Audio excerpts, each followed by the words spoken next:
स्नेहदा स्पन्दन स्नेहदा स्पन्दन।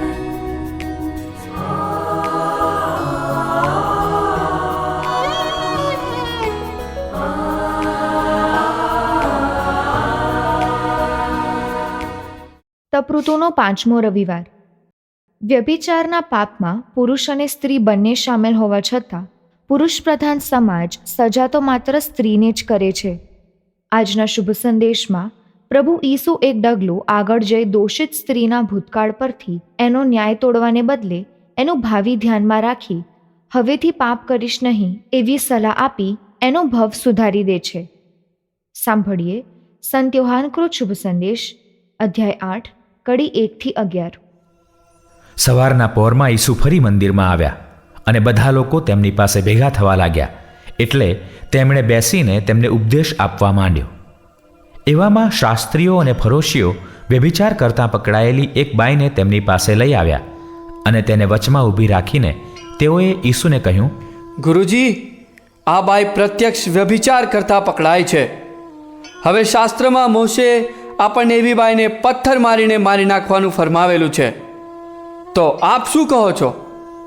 આમ કહેવામાં તેમનો હેતુ એમની પરીક્ષા કરી જોઈ એમના ઉપર આરોપ મૂકવાને કંઈ બહાનું મેળવવાનો હતો. પણ ઈસુ તો નીચા વળીને આંગળી વતી ભોંય ઉપર લખવા લાગ્યા. છતાં પેલા લોકોએ પ્રશ્ન પૂછવાનું ચાલુ રાખ્યું. એટલે ઈસુએ ટટ્ટાર થઈને તેમને કહ્યું, તમારામાં જે નિષ્પાપ હોય તે એને પેલો પથ્થરો મારે. અને ફરી તેઓ નીચા વળીને ભોંય ઉપર લખવા લાગ્યા. એ સાંભળીને મોટાથી માંડીને સૌ એક પછી એક ચાલ્યા ગયા અને ઈસુ એકલા જ રહ્યા. પેલી બાઈ તેમની સામે ઊભી હતી. ઈસુએ ફરી ટટ્ટાર થઈને તે બાઈને કહ્યું, બેન, તે લોકો ક્યાં છે? કોઈએ તને સજા ન કરી? બાઈએ કહ્યું, કોઈએ નહીં પ્રભુ. ત્યારે ઈસુએ કહ્યું, હું પણ તને સજા નથી કરતો. જા, હવેથી પાપ કરીશ નહીં. स्नेहदा स्पन्दन स्पन्दन। આજના શુભ સંદેશમાં નિયમ તો સ્પષ્ટ છે કે વ્યભિચાર અક્ષમ્ય ગુનો છે. પ્રત્યક્ષ વ્યભિચાર કરતાં પકડાય છે એ વિધાનમાં 2 સાક્ષીઓની જુબાની સમાઈ ગઈ છે. આ ગુના માટેની સજા પણ નક્કી છે. તો ઈસુનો અભિપ્રાય લેવાની જરૂર કેમ પડી? અભિપ્રાય માંગનારા શાસ્ત્રીઓ અને ફરોશીઓનો ઈરાદો ખોટો છે, પણ તેઓના આ ખોટા ઈરાદામાં ઈસુને આ વ્યભિચારમાં પકડાયેલી બહેનની મદદે આવવાની તક મળે છે. એ સાથે જ આ બહેનનો જીવ લેવાનું પાપ કરવામાંથી આ ગાંડાતુર લોકોને બચાવવાની તક પણ મળે છે. ઈસુ શાસ્ત્રમાં એટલે કે બાઇબલમાં લખેલા નિયમ વિરુદ્ધ જવા માગતા નથી. ઈસુનો અભિપ્રાય માંગ્યો જ છે તો ઈસુ પથ્થર મારીને મારી નાખવાની પરંપરા અથવા રીતમાં ફેરફાર સૂચવે છે. બાઇબલમાં એવું નથી લખાયું કે કોણ પહેલો પથ્થર મારે. આ રીત માનવોએ બનાવી હશે કે પહેલો પથ્થર ન્યાય તોડનાર કાજી મારે અથવા ગુનેગારનો સૌથી નજીકનો સગો મારે. એક દાખલા દ્વારા સમજીએ. કબરમાં સ્વજનનો મૃતદેહ ઉતાર્યા પછી પહેલી માટી પુરોહિત વાળે છે. ત્યાર પછી જ કબ્રસ્તાનમાં હાજર સર્વ ભક્તો વારાફરતી માટી વાળે છે. ઈસુ પોતાનો અભિપ્રાય આપે છે કે પહેલો પથ્થર મારનાર એક પણ પાપ વિનાનો હોવો જોઈએ. જો દરેક જણ પોતાના અંતરમાં ડોક્યું કરે તો દરેક સભાન બનશે કે તે પાપી છે. એવું બને છે કે એ આખા ટોળામાં એક પણ યહૂદી નિષ્પાપ નથી, એટલે એ વ્યભિચારમાં પકડાયેલી બહેન પર પહેલો પથ્થર પડતો નથી. બહેન બચી જાય છે મૃત્યુમાંથી. જેવા આ લોકો પથ્થર મારવાને બદલે ફેંકી દે છે, તેવા તેઓ પણ એક વધુ પાપ કરવામાંથી બચી જાય છે. પથ્થર ન મારીને દરેક જણ વ્યક્તિગત કબૂલાત કરે છે કે તે પાપી છે. જે કોઈ પોતાના પાપોની કબૂલાત કરે તેને માફી મળે છે. બહેનને મારી નાખવા આવેલા યહૂદીઓ ઈસુને કારણે પાપની માફી પ્રાપ્ત કરી પાછા જાય છે. ઈસુ નિષ્પાપ છે. તેમણે મૂકેલી શરત મુજબ તેઓ આ બહેનને પહેલો પથ્થર મારી શક્યા હોત. તેમણે બહેનને મારી નાખવાને બદલે માફી આપવાનું પસંદ કર્યું. માફી આપવાથી જીવન મળે, સજા કરવાથી જીવન જાય. પ્રાર્થના કરીએ કે આપણે પણ અન્યોને માફી આપી શકીએ એવી પ્રભુ આપણને શક્તિ આપે.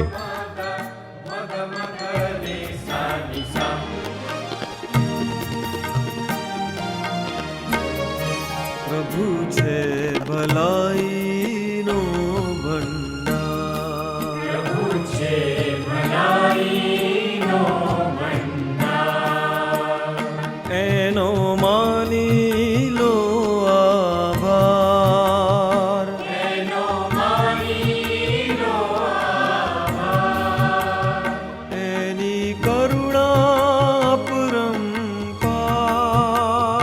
એની કરુણા પરંપાર. પ્રભુ છે ભલાઈનો ભંડાર. પ્રભુ છે ભલાઈનો ભંડાર.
જીવન